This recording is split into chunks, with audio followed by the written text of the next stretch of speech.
Coulter, the best-selling author. You should get her latest book. I think it's her best book ever. Resistance is Futile. And, of course, you can get her new column. And make sure you follow Ann Coulter on Twitter and Instagram and Facebook. You can go to anncoulter.com. Ann Coulter, how you doing? Fantastic. How are you, Mark Simone? Very good. Now, did President Trump, he was at the DMZ, and then he walked across the border. Was he like an illegal alien for that moment? Illegal border crossing? If Kim Jong Un says it's okay, I guess that's legal then. Yes, I think so. They just chatted for a while. And I love these fake news anchors. Well, you're supposed to have pre-agreed to conditions. You're not supposed to meet with them here. You're not supposed. All these guys who failed at everything have these rules that you should follow. Yes. It's getting to the point. I mean, it doesn't matter. Trump could say good morning and they'd be hysterical. I mean, I'm not saying this is some huge foreign policy victory, but okay, he did it. There's nothing to complain about. Like you say, nothing else has worked. He's over in that part of the world for the G20 anyway. Man, they just want to complain about anything. They were so hoping Kim Jong Un wouldn't show up. And look at that, Joe Biden, who for the past 2 weeks has been arguing that when it comes to racial segregation, there were good people on both sides. Talmadge and Eastland were good friends of mine. And he said, God, I miss Fritz Hollings. And so he's defending these segregationists. He's actually saying there were good people on both sides, and nobody's picking on it. I think they're picking on it, but I don't think that's the attack we should make on him. I mean, I don't like people. Look, they weren't on our side. They were absolutely against the Republican position, which was for civil rights. They weren't the only ones, but this going back 30 years, and you associated with someone who believed something that we consider verboten now. I'm against either side doing that. Okay, but how about Biden's latest gaffe over the weekend, where he's in Seattle. He's talking about gay rights, gay pride, gay this, and he said, "Well, it was just 5 years ago where you could make fun of the gay waiter." Who was doing that 5 years ago? What world was he living in?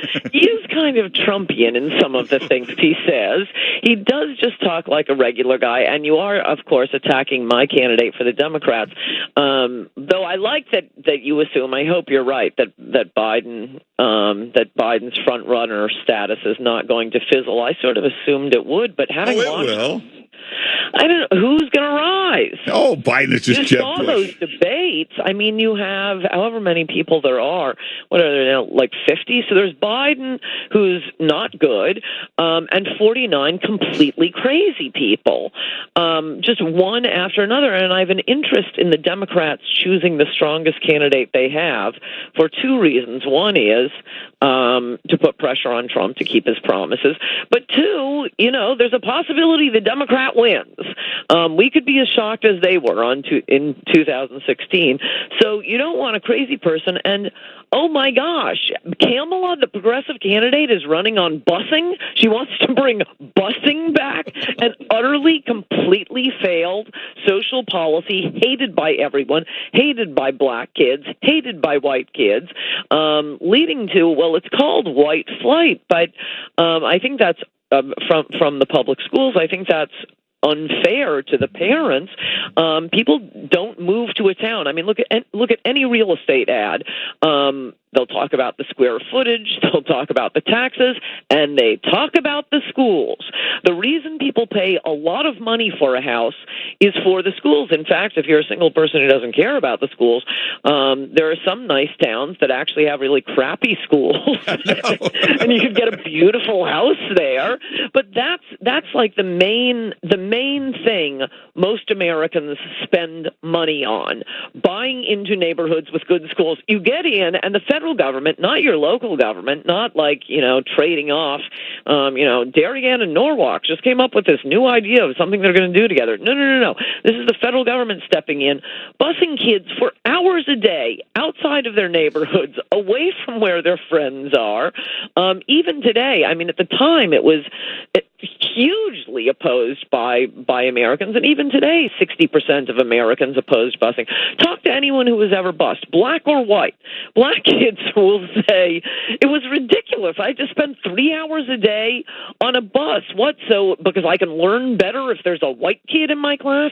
And point three. I think I'm on point three of this.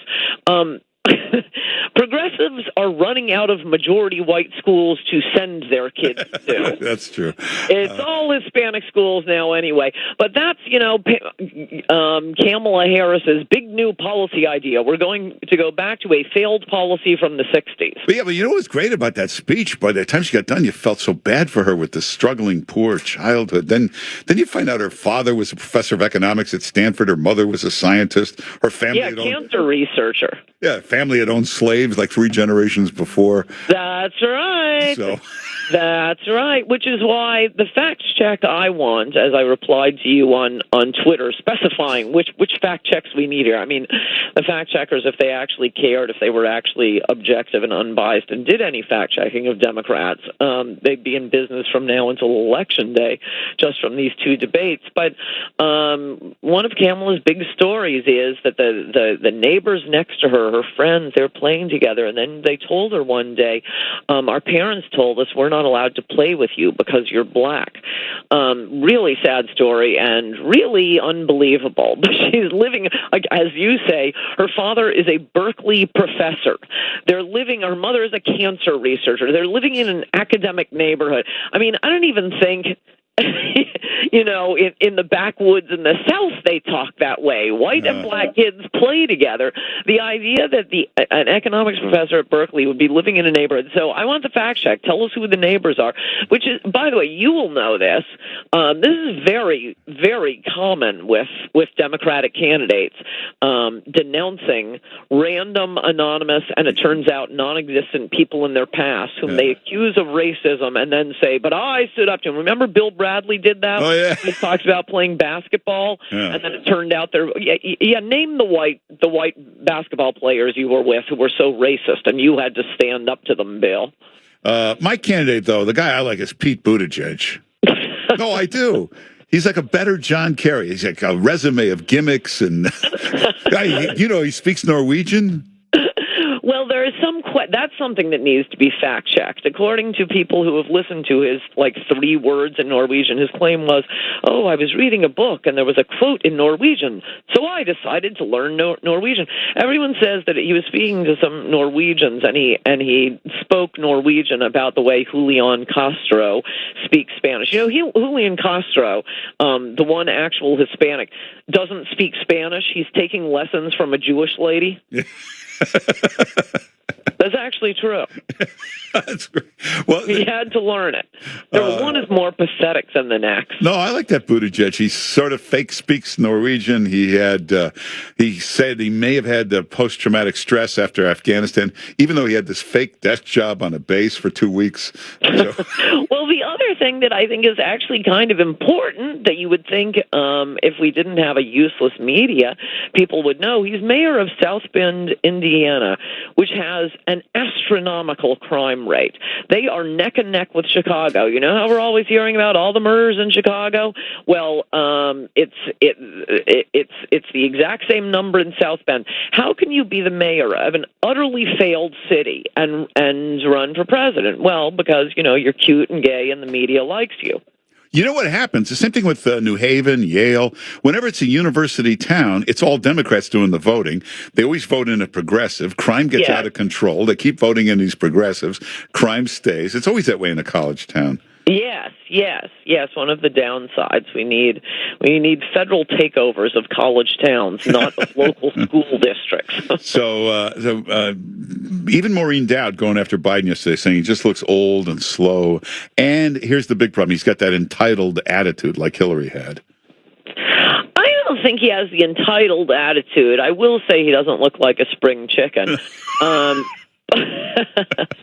But if they don't put up a normal person, a bunch of them saying they would take away your private health care, all of them saying, at least the night it was asked by a show of hands. I think it was only asked one night. Was it asked both nights? Yeah. I was at dinner parties drinking during the debates.